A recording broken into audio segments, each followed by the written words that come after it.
कि rule of law suspended है और इसलिए आप जा सकते हैं, कोर्ट जा सकते हैं। लेकिन सुप्रीम कोर्ट में जब ये मामला गया तो 4-1 की मेजॉरिटी से उन्होंने बोल दिया कि नहीं, कोर्ट भी नहीं जा सकते, हेबियस कॉर्पस पिटिशन भी नहीं फाइल कर सकते।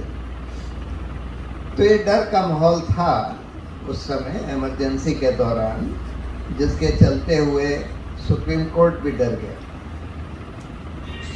अब अगर हम उसकी तुलना आज से करें कि आज क्या हो रहा है, तो ये बात सही है कि आज 1 लाख लोग तो इस तरह से जेल में नहीं डाले गए जैसे इमरजेंसी में डाले गए थे, और ना ही उस तरह की प्रेस सेंसरशिप आज है जैसे कि उस समय करी गई थी। लेकिन अगर हम बाकी चीज़ें देखें तो आज क्या हो रहा है देश में। आज पहली बात,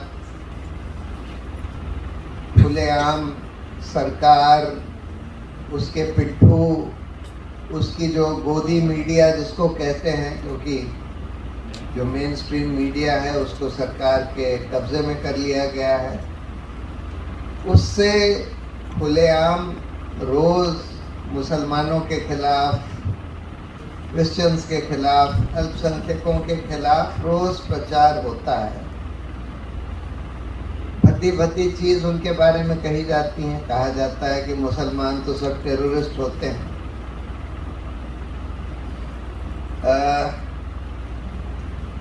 डिस्क्रिमिनेटरी कानून भी बना दिए गए हैं।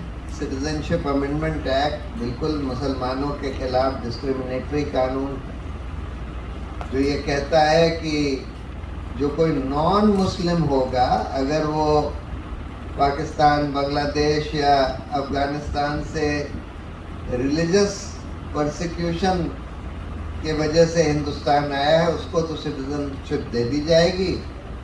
लेकिन अगर कोई मुसलमान है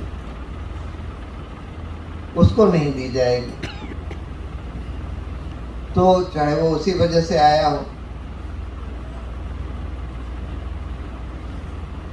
आज पूरे समाज में एक बीजेपी आईटी सेल बनाया गया है, जिसमें कुछ हज़ार लोगों को 50,000 रुपये महीने पगार पर बैठाया जाता है, और उनका काम एक ही है कि मुसलमानों के खिलाफ जहर उगलो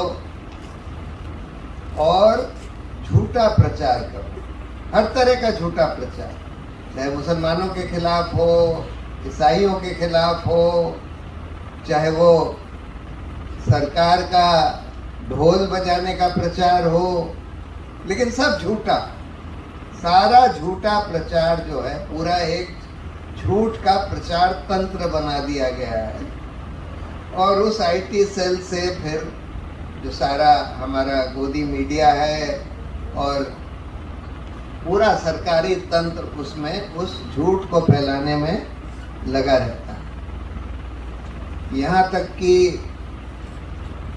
और झूठ को फैलाने के बहुत तरीके हैं। मोदी मीडिया का तो इस्तेमाल होता है, सोशल मीडिया का इस्तेमाल होता है, व्हाट्सएप का इस्तेमाल होता है। इसीलिए रवीश कुमार जैसे जर्नलिस्ट कहते हैं कि एक हिंदुस्तान में व्हाट्सएप यूनिवर्सिटी बना दी गई, जो ये बीजेपी आईटी सेल चलाता है, और उस यूनिवर्सिटी में सब झूठ ही सिखाया जाता है, नफ़रत ही सिखाई जाती है। और दुर्भाग्य की बात यह है कि हिंदुस्तान में आज काफ़ी लोग उस यूनिवर्सिटी के स्टूडेंट्स हो गए हैं, उस व्हाट्सएप यूनिवर्सिटी के, वहीं से सीख लेते हैं, वहीं से उनकी इन्फॉर्मेशन आती है। जो इस देश में जो सच्चाई है, जैसे कि बेरोज़गारी की सच्चाई, जो हमारा सेंसस विभाग है जो ये पता लगाता है कि भाई कितने लोग किस तरह के, किस कौम के, किस कास्ट के कहाँ रहते हैं वगैरह वगैरह, उन संस्थाओं को ही ख़त्म कर दिया गया है, जिससे सच का पता लगाने का कोई तरीका ना बचे। National Statistics and Standards Organisation एक है, जिसका काम ये है कि इकोनॉमिक ग्रोथ, बेरोजगारी, इस तरह के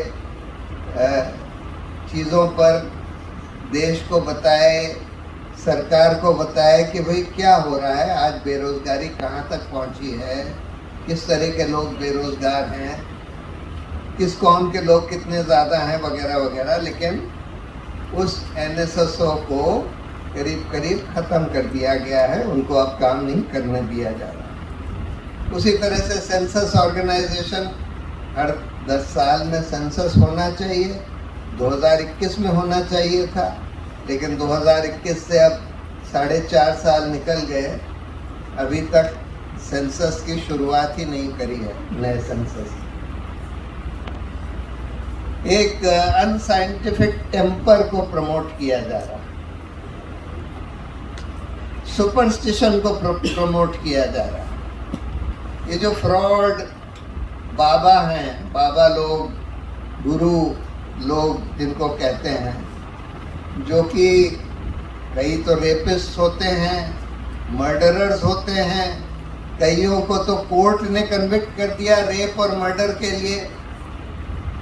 लेकिन जो नहीं भी होते रेपिस्ट और मर्डरर्स, वो लोग भी बिल्कुल अंधविश्वास, झूठ, फरेब, लोगों को बिल्कुल अंधविश्वास में ढकेलने की कोशिश कर रहे हैं। एक आजकल 12 साल का या 10 साल का लड़का है, मोटा सा, पता नहीं क्या नाम है उसका, उसको ये सुषमा स्वराज की बेटी जो है वो कहती है कि देखिए ये तो बड़ा भारी ज्ञानी है, आप सब लोग इसकी बात सुनिए। एकदम बेवकूफ सा, मतलब ऐसे लड़के को तो पहले तो डाइट पर डालना चाहिए, इतना मोटा।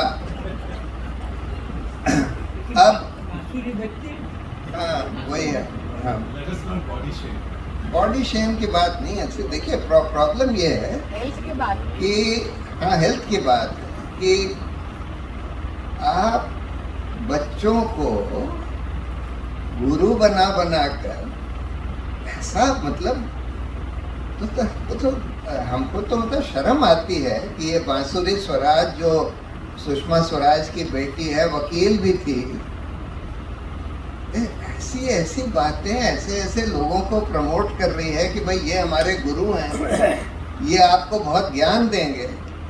एक भी मतलब अकल की बात उसके मुंह से आपको सुनाई नहीं दे सकती। आप उसके जितने भी बयान सुन लीजिए, सब बिल्कुल बेवकूफ़ी की चीज़ें।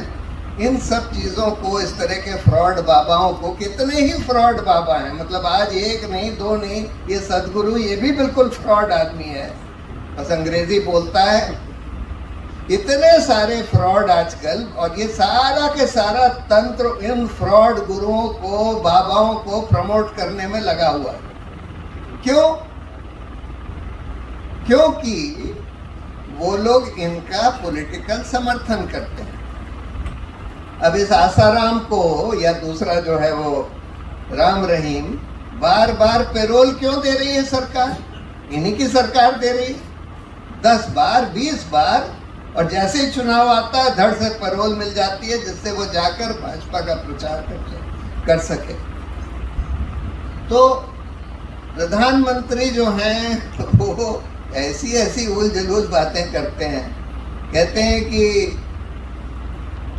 कर्ण जो है, प्राचीन भारत में तो टेस्ट ट्यूब बेबीज होते थे, कर्ण जो था टेस्ट ट्यूब बेबी था। कहते हैं प्राचीन भारत में बड़ी प्लास्टिक सर्जरी होती थी, क्योंकि देखिए गणेश जी की सूंड तो प्लास्टिक सर्जरी से ही स्टिच करी गई होगी। कहते हैं कि क्लाइमेट चेंज कुछ होता ही नहीं है, जब लोग बूढ़े हो जाते हैं तो उनको ठंड ज़्यादा लगने लगती है, गर्मी ज़्यादा लगने लगती है। मतलब क्या क्या इन्होंने स्कूल के करिकुलम से थ्योरी ऑफ एवोल्यूशन हटा दी, डार्विन की पीरियोडिक टेबल हटा दिया, और अब उसमें ये सब डालना चाहते हैं।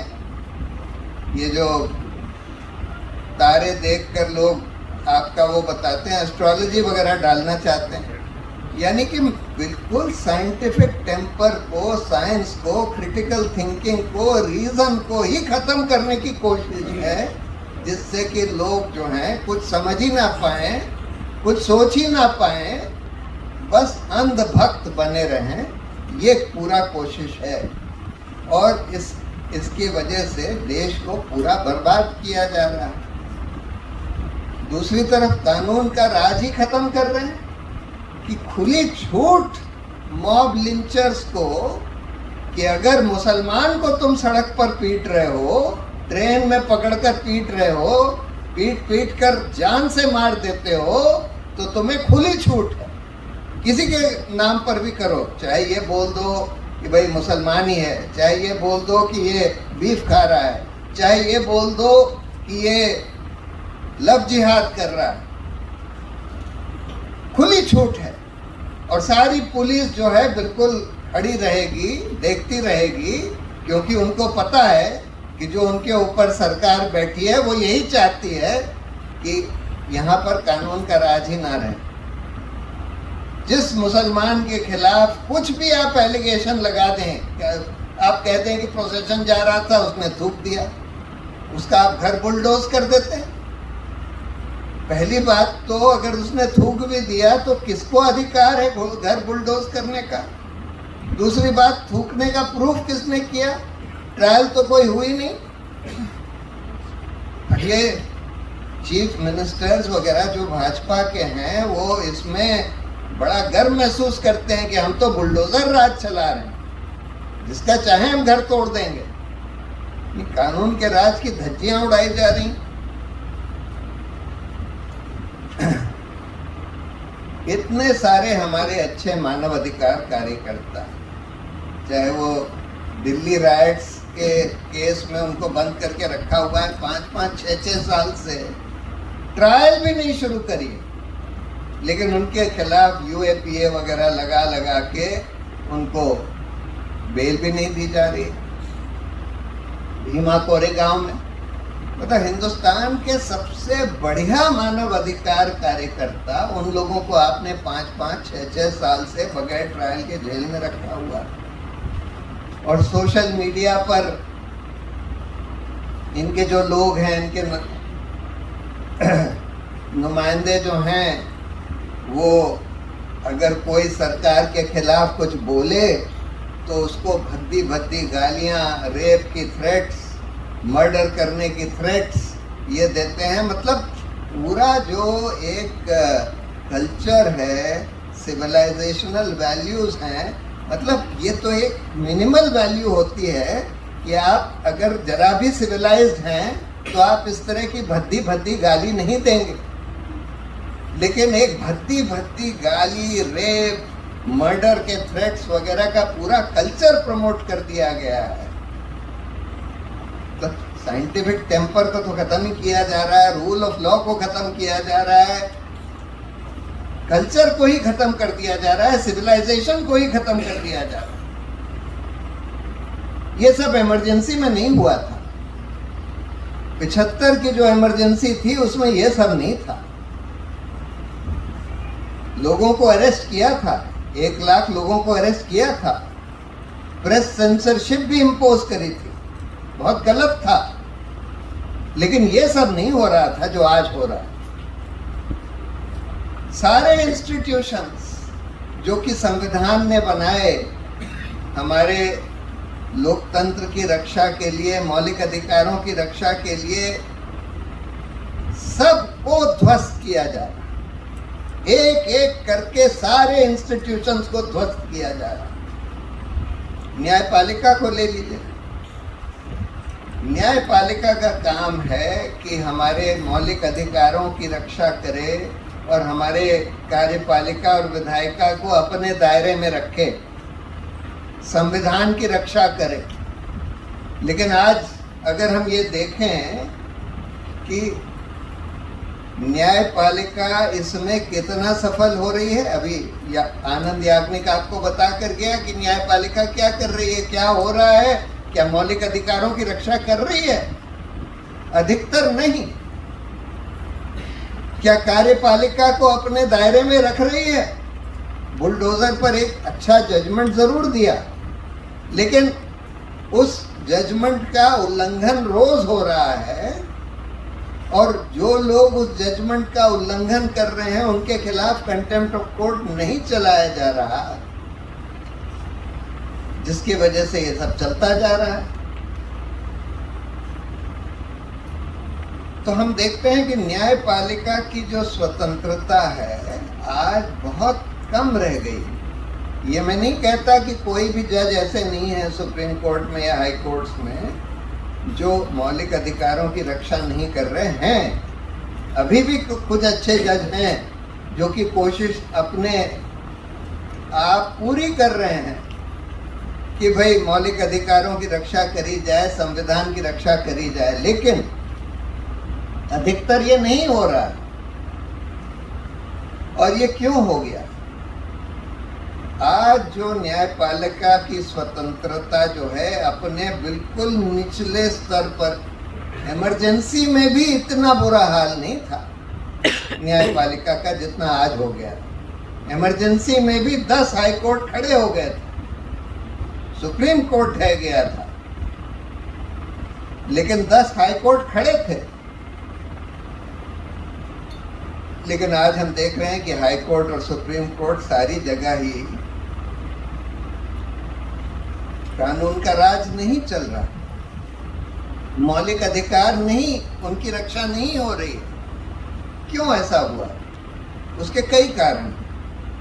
एक तो कारण ये है जो अरुण जेटली ने भी एक बार पार्लियामेंट में बोला था कि भाई अगर आप जजों को रिटायरमेंट के बाद कोई सरकारी नौकरी दे दें तो उससे बहुत सारे जज इन्फ्लुएंस हो जाते हैं कि जब वो जज बने हुए हैं उनको लगता है कि भाई हम सरकार के हक में फैसला करेंगे तभी हमको नौकरी मिलेगी। तो बहुत सारे जजों को इन लोगों ने रिटायरमेंट के बाद, जिन्होंने सरकार की खूब खिदमत करी, उनको अच्छी नौकरी दे दी। एक गोगोई साहब जो चीफ जस्टिस थे, उन्होंने राफेल का जजमेंट इनके हक में दिया। बिल्कुल बेहुदा जजमेंट है, बिल्कुल गैर कानूनी जजमेंट है, लेकिन दिया। अयोध्या का जजमेंट, यानी अयोध्या में आपने जिन लोगों ने बिल्कुल इलीगली मस्जिद को गिराया था, उन्हीं लोगों को आपने वो जमीन दे दी कि यहाँ मंदिर बना लो। वो जजमेंट भी गोगोई साहब ने दिया। उनको आपने राज्यसभा का मेंबर बना दिया। कई लोगों को गवर्नर बना दिया। जजों को तो आमतौर पर गवर्नर बनाना ही नहीं चाहिए, लेकिन इन्होंने बना दिया। एक सताशिवम साहब जिन्होंने अमित शाह को बेल दी थी, एक नज़ीर साहब जिन्होंने अयोध्या का जजमेंट दिया, उनको भी गवर्नर बना दिया। एक साहब थे अरुण मिश्रा, जिन्होंने अडानी का कम से कम 20,000 करोड़ का फायदा कराया। उन्होंने 6 जजमेंट्स अडानी के फेवर में दिए, जिसमें 2 जजमेंट्स तो सुप्रीम कोर्ट के वेकेशन में दिए, बिल्कुल गैर कानूनी। वेकेशन में हियरिंग करने का बिल्कुल गैर कानूनी तरीके से हियरिंग करी गई, और 20,000 करोड़ का कम से कम उन्होंने ही अडानी का फायदा कराया। बिरला सहारा, जिसमें कि सीबीआई ने बरामद किए कागजात बिरला और सहारा कंपनी से, जिसमें साफ साफ पूरी स्प्रेडशीट बनाकर लिखा था। सहारा कंपनी से तो स्प्रेडशीट बरामद हुई थी कि किस दिन कितना पैसा, कौन आदमी, किसके लिए, किस आदमी को कहां देकर आया। और उसमें 9 एंट्रीज मोदी की थी 40 करोड़ की, 5-5 करोड़ की 7 एंट्रीज और 2.5 करोड़ की 2 एंट्री, कि फला आदमी इस दिन अहमदाबाद में मोदी के लिए, मोदी के हाथ में पैसा देकर आया। पूरा डिटेल ये सीबीआई ने उनके सहारा के दफ्तर से बरामद किया। बिरला का जो बरामद किया उसमें लिखा था कि गुजरात सीएम 25 करोड़ दिया गया। बिरला का इनकम टैक्स अप्रेजल रिपोर्ट आई जिसमें लिखा था कि हाँ बिरला कंपनी ये काम कर रही थी, यानी हवाला से पैसा मंगाकर पॉलिटिशियंस को दे रही थी। ये मामला हम लोगों ने बोला कि भाई इसमें आप जांच कराइए, एक सुप्रीम कोर्ट की निगरानी में एसआईटी बनवाकर जांच कराइए।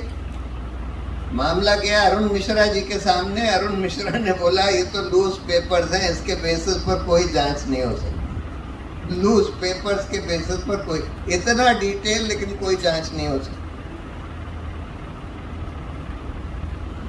उनको नेशनल ह्यूमन राइट्स कमीशन का चेयरमैन बना दिया रिटायरमेंट के बाद अरुण मिश्रा साहब को। एक खानविलकर साहब जिन्होंने यूएपीए और prevention of money laundering act, जिन दो कानून को एनफोर्समेंट डायरेक्टरेट और सीबीआई वगैरह बहुत सख्ती से बेईमानी से यूज कर रही है, पुलिस वगैरह लोगों को बस बगैर ट्रायल के जेल में रखने के लिए, उन दोनों कानून को उन्होंने अपने फैसलों से और सख्त बना दिया और ड्रैकोनियन बना दिया। उनको आपने लोकपाल बना दिया। अब वो लोकपाल में अपना हाथ बस जप रहे होंगे, माला जपते होंगे, कुछ देखा तो नहीं लोकपाल में कुछ करते हुए। इस तरह के तमाम एग्जाम्पल्स हैं, लेकिन वही एक तरीका नहीं है। इन्होंने एक दूसरा तरीका अपनाया है कि इंडिपेंडेंट जजों का अपॉइंटमेंट ही ना होना। अब कानून ये कहता है कि जजों का सिलेक्शन जो है सुप्रीम कोर्ट के 5 सीनियर जजेस करते हैं। वो सरकार को रिकमेंडेशन भेजते हैं। सरकार के पास बस एक राइट होता है कि अगर उनको कुछ नाम नहीं ठीक लगते तो विद रीजंस वो वापस कर दें। उसके बाद अगर कोलिजियम जो है सुप्रीम कोर्ट का वो फिर से उन नाम को यूनैनिमसली रीइटरेट करता है, तब सरकार को अपॉइंट करना पड़ता है, ये कानून कहता है। लेकिन इन्होंने क्या किया है, कोई मुसलमान का अपॉइंटमेंट ही नहीं होने देता। कोई बहुत इंडिपेंडेंट जज अगर है, जो स्ट्रांग भी है इंडिपेंडेंट भी है, जैसे यहाँ के अखिल कुरैशी साहब थे, उनका अपॉइंटमेंट ही नहीं होने देता। उस रिकमेंडेशन के ऊपर बैठे रहते हैं। साल निकल जाए, 2 साल निकल जाए, 3 साल निकल जाए, उसका जवाब ही नहीं देते। बाकी जो उनको लगते हैं कि हाँ ये जज तो हमारा आदमी है, ये जज जो है कम से कम हमारा आदमी नहीं भी है तो कमज़ोर है, हमारे खिलाफ कुछ नहीं कर पाएगा, उन सब का तो अपॉइंटमेंट फट से कर देते हैं। जो स्ट्रॉन्ग और इंडिपेंडेंट जजेस होते हैं आमतौर पर उनका कभी कभी एक्सेप्शनली 1-2 निकल जाते हैं इंडिपेंडेंट जज। यहाँ के एक जज थे जो निकल गए, जो इंडिपेंडेंट माने जाते हैं, पारदीवाला साहब, जो आजकल सुप्रीम कोर्ट। लेकिन बाय एंड लार्ज जो इंडिपेंडेंट जजेस का रिकमेंडेशन इनके पास जाता है, स्ट्रॉन्ग और इंडिपेंडेंट और बोल्ड जजेस, उनका ये लोग नाम पर बस बैठे रहते हैं। या मुसलमान को तो कतई वो अपॉइंट होने ही नहीं देते, तो बैठे रहते हैं। अगर कोई चीफ जस्टिस कहता है कि भाई हमने आपको 6 महीने हो गए, हमने नाम भेजे थे, आपने जवाब ही नहीं दिया, बाकी लोगों का अपॉइंटमेंट कर दिया, उनका अपॉइंटमेंट नहीं किया, तब कभी कभी सरकार जो है वापस नाम भेजती है, ये कह के कि भाई हमको ये इस वजह से पसंद नहीं है। उसके बाद जब कोलिजियम यूनैनिमसली भी रिइटरेट करता है कि नहीं हमको यही चाहिए, तब भी उसका नोटिफिकेशन नहीं होता।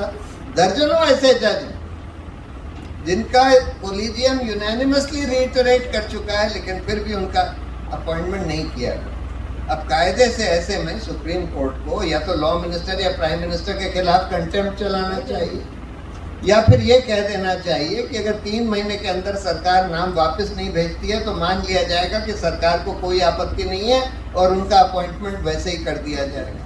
यही 2 तरीके हैं। अगर आप ये चाहते हैं कि जो आप ही ने कानून ले डाउन किया है उसको फॉलो किया जाए, तो आपको इन दोनों में से कुछ करना पड़ेगा, लेकिन उतनी हिम्मत नहीं है वो करने की, इसलिए वो अभी तक नहीं किया है। तीसरा तरीका, तीसरी तो खैर बात हम लोग जो इमरजेंसी में भी जानते थे कि जब कोई फांसीवादी सरकार दिखाई देती है, इमरजेंसी में भी सरकार उस समय फांसीवादी दिख रही थी, दिख रहा था कि भाई ये लोकतंत्र, ये ठीक है, इस तरह की बेहूदी चीज़ें नहीं हो रही थी उस इमरजेंसी में कि आप इन फ्रॉड बाबाओं को प्रमोट करें, आप गाली गलौज का माहौल बनाएं, रूल ऑफ लॉ ही ख़त्म कर दें, ये सब नहीं हो रहा था। लेकिन ये ज़रूर दिख रहा था कि हाँ ये थोड़ी फांसीवादी सरकार है, पता नहीं अगर हम इनके खिलाफ बोलेंगे तो हमारे खिलाफ क्या कर दें, और इस वजह से सुप्रीम कोर्ट के जजेस उसमें डर गए थे। आज बहुत सारे ऐसे ईमानदार और ऑनेस्ट जजेस हैं जो सिर्फ डर की वजह से सरकार के खिलाफ कुछ नहीं करते, क्योंकि उनको लगता है कि भाई ये सरकार तो कुछ रूल ऑफ लॉ, कानून वानून कुछ मानती ही नहीं, जिसको चाहे जिसका घर तोड़ देते हैं, जिसको चाहे जेल में डाल देते हैं, जिसको चाहे उसके खिलाफ जूता फेंकवा देते हैं। अब ये गवाही साहब के सामने जो जूता फेंका गया, कैसे हुआ, क्यों हुआ? अब अगर मान लीजिए कोई सिरफिरा आदमी था जिसने ऐसे फेंक दिया, मान लीजिए वो कोई मोहम्मद होता, तो क्या मोदी जी 8 घंटे के बाद अपना बिलेटेड ट्वीट करते उसको कंडेम करने के लिए? क्या उसको अरेस्ट नहीं किया जाता? क्या उसके खिलाफ यूएपीए नहीं लगाया जाता? सब कुछ होता। लेकिन क्योंकि इसने ये बोला कि हम सनातनी का अपमान नहीं सहेंगे जूता फेंक कर, तो उसको पूरी सरकार जो है बचाने में लगी हुई है। सिर्फ उसको ही नहीं, और लोगों को भी, जो ये कह रहे हैं कि मैं होता तो उनका सर तोड़ देता। एक आदमी कह रहा है कि मैं तो गोली मार देता चीफ जस्टिस को। उन लोगों को भी बचाया जा रहा। क्यों? इससे ये लगता है ये सिरफिरा आदमी नहीं था, ये फिकवाया गया, और फिकवाया इसलिए गया कि सुप्रीम कोर्ट को डरा दें, जजों को डरा दें कि देखिए हमारे खिलाफ अगर आपने कुछ बोला, हमारे खिलाफ कुछ फैसला दिया, तो आप सोच लीजिए शायद आपकी भी खैर नहीं होगी। इस तरह का माहौल बनाने की कोशिश करी जाए। तो इस वजह से भी कई जजेस डर गए हैं। लेकिन एक बहुत खतरनाक तरीका इस सरकार ने अपनाया है कि सब जजों के खिलाफ, जो खासकर सीनियर जज हैं, जो चीफ जस्टिस बनने वाले हैं, उनके खिलाफ सारी एजेंसीज को, पुलिस को, ईडी को, सीबीआई को, इनकम टैक्स को, सबको बोल देते हैं कि तुम इनकी तहकीकात करके हमको ये बताओ कि इन्होंने या इनके बच्चों ने या इनकी बीवी ने या हस्बैंड ने कोई गलत काम कभी किया है कि नहीं किया। अगर कोई गलत काम, गैर कानूनी काम उनका पकड़ लिया जाता है, तो उस इंफॉर्मेशन को इस्तेमाल करके उनको ब्लैकमेल किया जाता है। और अगर वो जज जो है चीफ जस्टिस ऑफ इंडिया है, तो आधी जुडिशरी आपके हाथ में आ गई, क्योंकि chief justice apart from deciding cases वो ये भी तय करता है कि कौन सा जज किस बेंच के सामने भेजा जाए, और उस हिसाब से, क्योंकि सबको पता होता है कि कौन सरकारी जज है, कौन इंडिपेंडेंट जज है, कौन बेईमान जज है, कौन ऑनेस्ट जज है, सबको पता होता है। आप सुप्रीम कोर्ट में किसी भी सीनियर वकील से पूछ लीजिए, लिस्ट बनाइए सारे जजों की और उसमें 4 कॉलम्स बना दीजिए कि ऑनेस्ट, डिसऑनेस्ट, सरकारी, इंडिपेंडेंट, सारे के सारे वही चीज़ टिक करेंगे। सबको पता होता है, चीफ जस्टिस को तो खैर पूरा ही पता होता है कि भाई ये अगर बिरला सहारा का केस मैंने अरुण मिश्रा के यहाँ भेजा तो ये तो रफा दफा कर देंगे, 1 सेकंड में रफा दफा कर देंगे। तो इसलिए अगर चीफ जस्टिस को आपने ब्लैकमेल कर लिया तो आधी न्यायपालिका आपके हाथ में आ गई। तो ये एक बहुत खतरनाक तरीका है जजों की इंडिपेंडेंस ख़त्म करने का, लेकिन ये किया जा रहा है और इसका इफेक्ट हमको सब दिख रहा है। मतलब इतने जितने भी इम्पोर्टेंट पॉलिटिकली सेंसिटिव केसेस गए, इक्का दुक्का छोड़कर बाकी सारे के सारे सरकार के हक में हो गए, चाहे बिल्कुल ही गैर कानूनी तरीके से फैसले करे गए हों, लेकिन सब सरकार के हक में हो गए। फिर मीडिया को तो देखिए, गोदी मीडिया क्यों हो गई? इन्होंने दो हथकंडे अपनाए। पहले ये कि सरकारी इश्तिहार सिर्फ उसी मीडिया ऑर्गेनाइजेशन को मिलेगा जो सरकार का बैंड बजाता हो या सरकार का जो प्रोपेगेंडा करता हो, उसी को मिलेगा। और सरकारी एडवर्टाइजमेंट जो आज है वो बाकी सारे एडवर्टाइजमेंट से ज़्यादा है, क्योंकि आज पैसा सरकार के ही पास है। ये दूसरी बात है कि सरकार जो है उसने 50 लाख करोड़ का डेट मोदी के 10 साल में और ले लिया। रिजर्व बैंक से भी 3 लाख करोड़ सरकार ने ले लिए। हर तरह का लूट मची हुई है, लेकिन सरकार के पास पैसा बहुत है। एडवर्टाइजमेंट में दसियों हजार करोड़ खर्च किया जाता है। तो मीडिया ऑर्गेनाइजेशंस को खरीदने का सबसे आसान तरीका है कि भाई आप सरकारी इश्तिहार उन्हीं को देंगे जो सरकार का काम करेंगे। एक तो ये हो गया। अच्छा, जो उससे भी नहीं आपके काबू में आए, जैसे एनडीटीवी नहीं आया, तब फिर उनके ऊपर income tax, enforcement directorate, CBI सब छोड़ दो और उनको फिर मजबूर कर दो कि वो बेच दें अडानी को। यही हुआ। तो इस तरीके से मीडिया को भी कब्जे में कर लिया। लेकिन अच्छी बात एक ये हुई, एक सिल्वर लाइनिंग इसमें यह है कि आज सोशल मीडिया के चलते हुए, यूट्यूब वगैरह के चलते हुए बहुत सारा इंडिपेंडेंट मीडिया सोशल मीडिया और यूट्यूब पर खड़ा हो गया, इंटरनेट पर।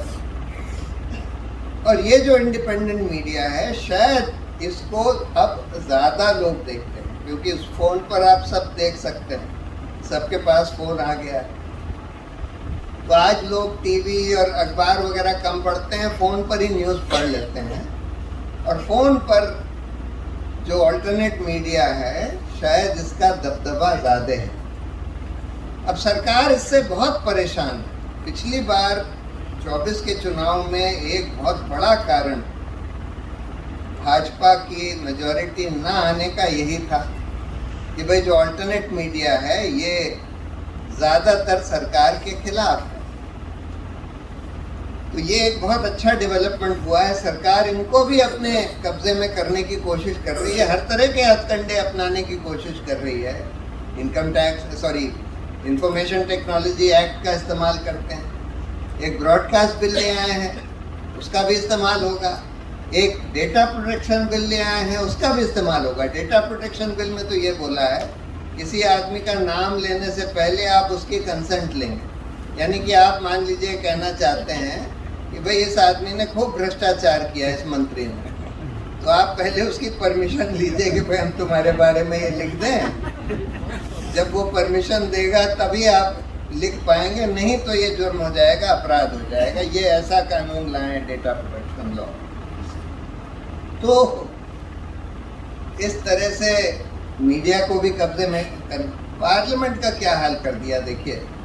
पार्लियामेंट में पहली बात तो जितने दिन पहले सेशन होता था उसका करीब करीब आधा कर दिया, आधे ही दिन होता।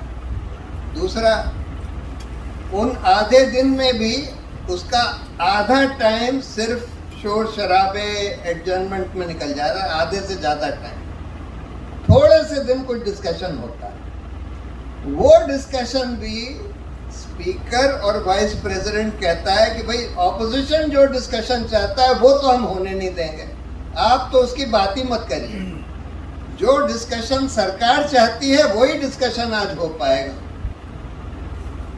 और जो एक पहले तरीका प्रक्रिया थी कि भाई पार्लियामेंट्री स्टैंडिंग कमेटी या सेलेक्ट कमेटी को सारे इम्पोर्टेंट बिल रेफर करे जाते थे, जहां पर इंडिपेंडेंट एक्सपर्ट्स आकर बयान दे सकते थे कि भाई ये कानून से ये मुश्किल होगी या ये नुकसान होगा या ये फ़ायदा होगा या इसको ऐसे मॉडिफाई कर दीजिए। वो सारा सिस्टम ही खत्म कर दिया गया है। अब पार्लियामेंट्री कमेटी को करीब करीब कोई बिल नहीं भेजा जाता। आज तो ये हो गया है कि कभी कभी एक एक दिन में 30-30, 40-40 कानून एक एक मिनट में पास कर दिए जाते हैं बगैर किसी डिस्कशन, और इम्पोर्टेंट कानून पास कर दिए जाते हैं। इलेक्शन कमीशन का क्या हाल कर दिया। सेशन साहब के बाद से बहुत सालों तक, करीब 25-30 साल तक इलेक्शन कमीशन इंडिपेंडेंट माना जाता था। इन्होंने अच्छा सॉरी, आइए पुण्यान साहब।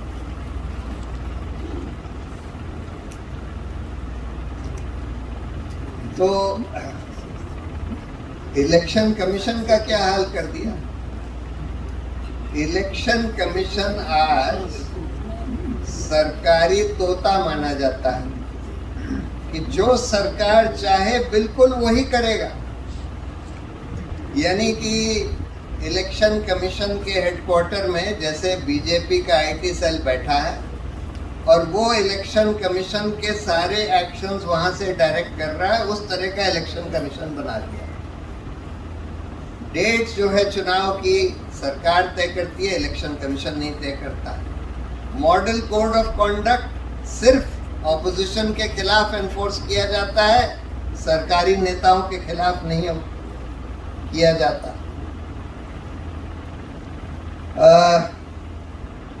जो लोग अपने इलेक्शन एक्सपेंडिचर के बियॉन्ड स्पेंड करते हैं उनको पकड़ा नहीं जाता।